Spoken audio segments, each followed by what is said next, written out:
Listen, if society ever really falls apart, it won't look like the movies. No dramatic music, no clear start date. It'll feel more like a bad week that never ends. ATMs stop working. Power flickers out. People smile less. And one day, you realize the rules you grew up with quietly stopped protecting you. That's the moment this video is for. Not fear porn, not fantasy. Just the real stuff that actually keeps you alive when systems fail and biology takes over. Here's the first truth nobody likes to hear. Survival starts before the collapse looks serious. The people who make it aren't the strongest or the richest. They're the ones who notice patterns early. When supply chains wobble, when fuel gets rationed, when communication becomes unreliable, that's your signal. Humans are pattern recognition machines, and the brain that spots change first gets time as an advantage. Time to store water, food, meds, backups of everything. The practical move is simple. Always keep at least 2 weeks of essentials without relying on stores or electricity. That buffer alone separates panic from control.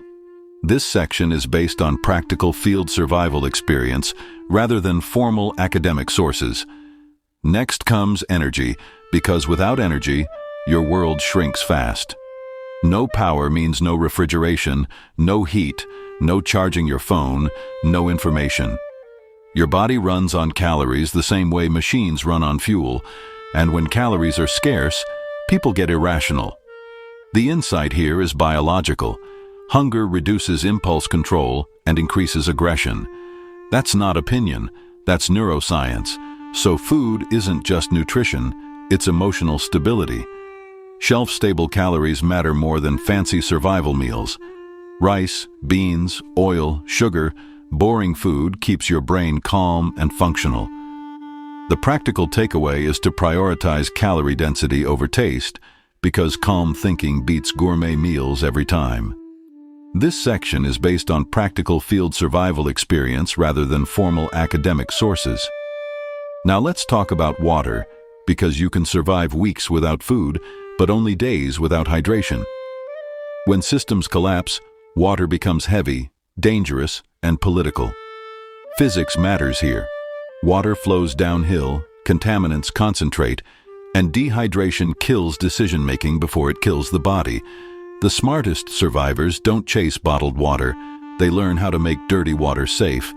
Boiling, filtration, chemical treatment. Use more than one method if possible. Redundancy is survival math. The practical move is to always assume water is unsafe until you've treated it, even if it looks clean. Clear water can still shut your organs down. This section is based on practical field survival experience rather than formal academic sources. Then comes the part nobody wants to admit. People become the biggest threat. Not immediately, not always, but eventually. When resources tighten, social contracts weaken. Psychology shifts from cooperation to tribalism. The mistake is thinking strength alone protects you. It doesn't. Blending in does. The safest person in a collapse is the one nobody notices. That means no showing off supplies, no loud generators, no social media posts about how prepared you are. The practical takeaway is counterintuitive. Looking poor and boring keeps you safer than looking powerful. Predators hunt signals, not rumors. This section is based on practical field survival experience rather than formal academic sources. Communication is next, and this is where modern people struggle the most. When the internet drops, panic spreads faster than facts.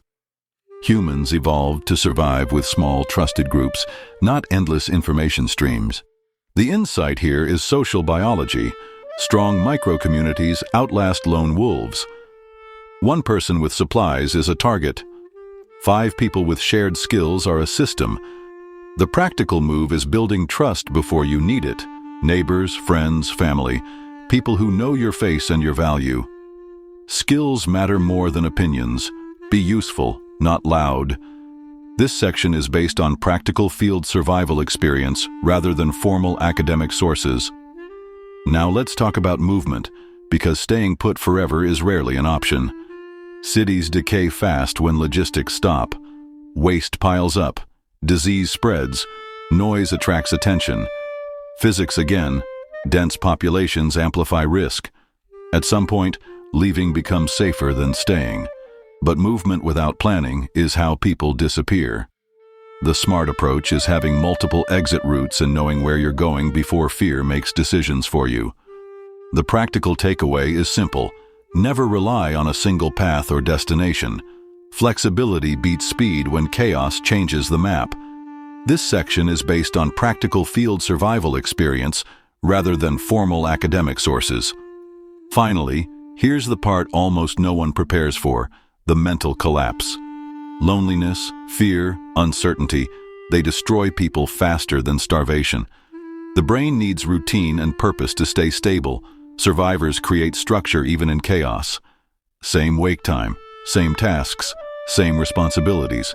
It sounds small, but psychology shows routine preserves identity when the world dissolves. The practical move is to protect your mind like you protect your body. A calm brain makes fewer fatal mistakes. This section is based on practical field survival experience rather than formal academic sources. Here's the quiet truth beneath all of this. Society doesn't fall all at once. It erodes. And survival isn't about becoming someone else.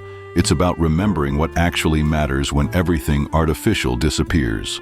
Water, energy, trust, awareness, and control over your own reactions.